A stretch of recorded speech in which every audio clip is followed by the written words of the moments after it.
ಮಡಿಕೇರಿ ನಗರದಲ್ಲಿ ರಸ್ತೆ ಬದಿಯಲ್ಲಿ ಕಸ ಎಸೆದವರನ್ನು ಕೊಡಗು ಹಿತರಕ್ಷಣಾ ವೇದಿಕೆ ಸದಸ್ಯರು ಪತ್ತೆ ಹಚ್ಚಿದ್ದು ನಗರಸಭೆ ಅಧಿಕಾರಿಗಳು 5,000 ದಂಡ ವಿಧಿಸಿರುವ ಘಟನೆ ನಡೆದಿದೆ. ರಾಜರಾಜೇಶ್ವರಿ ಶಾಲೆಯಿಂದ ಸಂಪಿಗೆ ಕಟ್ಟೆಗೆ ತೆರಳುವ ರಸ್ತೆಯ ಬದಿಯಲ್ಲಿ ಕಸ ಎಸೆಯಲಾಗಿತ್ತು.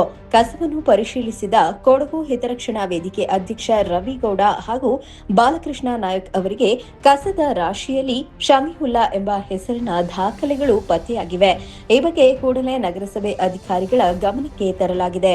ಸಂಬಂಧಪಟ್ಟವರಿಗೆ ದೂರವಾಣಿ ಮೂಲಕ ವಿಚಾರಿಸಿದಾಗ ಆರಂಭದಲ್ಲಿ ಕಸ ಎಸೆದಿಲ್ಲ ಎಂದು ವಾದಿಸಿದ್ದಾರೆ. ಬಳಿಕ ಕಸದ ರಾಶಿಯಲ್ಲಿ ಸಿಕ್ಕ ದಾಖಲೆಗಳ ಮಾಹಿತಿ ನೀಡಿದಾಗ ತಾವೇ ಕಸ ಎಸೆದಿರುವುದಾಗಿ ಒಪ್ಪಿಕೊಂಡಿದ್ದಾರೆ ಎನ್ನಲಾಗಿದೆ. ಈ ಹಿನ್ನೆಲೆಯಲ್ಲಿ ನಗರಸಭೆ ವತಿಯಿಂದ 5,000 ದಂಡ ವಿಧಿಸಿ ಅವರಿಂದಲೇ ಕಸ ತೆರವುಗೊಳಿಸುವಂತೆ ಸೂಚಿಸಲಾಗಿದೆ. ಆದರೆ ಕಸ ತೆರವುಗೊಳಿಸಲು ಹೆಚ್ಚು ಸಮಯ ತೆಗೆದುಕೊಂಡ ಹಿನ್ನೆಲೆಯಲ್ಲಿ ನಗರಸಭೆ ಸಿಬ್ಬಂದಿ ಹಾಗೂ ಹಿತರಕ್ಷಣಾ ವೇದಿಕೆ ಸದಸ್ಯರು ಮಳೆಯಲ್ಲೇ ಕಾಯುವಂತಾಯಿತು.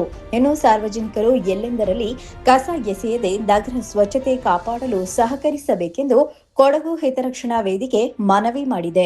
ಕಸ ತುಂಬಾ ಬಿದ್ದಿತ್ತು, ಅದಕ್ಕೋಸ್ಕರ ನಾವೇನ್ ಮಾಡ್ರಿ ಕಸ ಹಾಕೋರಲ್ಲ ಮೋಸ್ಟ್ಲಿ ಇಲ್ಲಿ ತುಂಬ್ತಾರೆ ಅನ್ಕೊಂಡು ನಾವು ತಗೊಂಡ್ ಆ ಸ್ಟೋನ್ ಇಲ್ಲಲ್ಲಿ ಜಾಗ ಇತ್ತಲ್ವಾ, ಅಲ್ಲಿ ಹಾಕ್ಬೋದಿತ್ತಲ್ಲ, ನಮ್ಗೆ ಗೊತ್ತಾಗಿಲ್ಲ ಸರ್. ಅದಕ್ಕೆ ನೀವು ಇಲ್ಲೇ ತಂದು ಹಾಕಿದ್ರಿ. ಯಾಕಂದ್ರೆ ನಾನು ಇಲ್ಲಿ ಹೊಸಬ, ಈ ಕೆಲಸದಲ್ಲಿ ನಾನು ಹೊಸದಾಗಿ ಸೇರಿ ಒಂದೂವರೆ ತಿಂಗಳಾಯ್ತು ನಾನು ಇದು ಸೇರಿ. ಕಸ ಯಾರ್ದು? ಶಾಮಿವುಲ್ಲಾ ಅವ್ರದ್ದು ಮನೆ ಇದ್ದ ಅವ್ರದ್ದು ಗೋಡೆ ಹೊಡೆದಿದ್ರು, ಒಳಗಡೆ ಆಲ್ಟ್ರೇಷನ್ ಮಾಡಿದ್ರಲ್ಲ, ಬರೀ ಮಣ್ಣು ಬಂದಿದ್ದು, ಗೋಡೆ ಮಣ್ಣು. ಹೌದು, ಅದು ತಂದು ನೀವು ಇಲ್ಲಿ ಹಾಕಿದ್ರಿ. ಅಷ್ಟೇ ಮತ್ತೆ ಕಸ ಅಷ್ಟೇ ಇಲ್ಲಿ ತಂದು ಹಾಕಿದ್ರಿ.